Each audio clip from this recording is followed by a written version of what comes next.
شیب ابی طالب نبی صلی اللہ علیہ وسلم کو جب بہت زیادہ ستایا گیا تو آپ صلی اللہ علیہ وسلم نے ہجرت کرنے کی اجازت دے دی.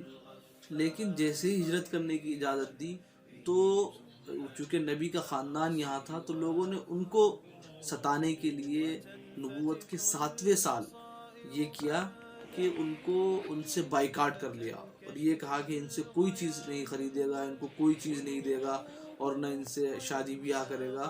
اور ان سب کو, اس پورے خاندان کو, یعنی بنو ہاشم جو نبی کا خاندان ہے, اس کو ایک جگہ انڈر گراؤنڈ کر دیا اور ان کو ایک جگہ بند کر دیا کہ نہ ان کے پاس کوئی سامان جائے گا اور نہ ہم ان سے کوئی معاملہ کریں گے. تو یہاں بھی اللہ کے نبی صلی اللہ علیہ وسلم اور آپ کے خاندان اور صحابہ جو ہو سکتے تھے وہ, آپ کا خاندان پورا یہاں پہ مشکلوں میں رہا اور انہوں نے یعنی انہوں چمڑے تک کھانے کی نوبت آئی. چمڑے کو بھون کر وہ لوگ کھاتے, پتیوں کو کھاتے اور اس طرح اپنا گزارا کرتے.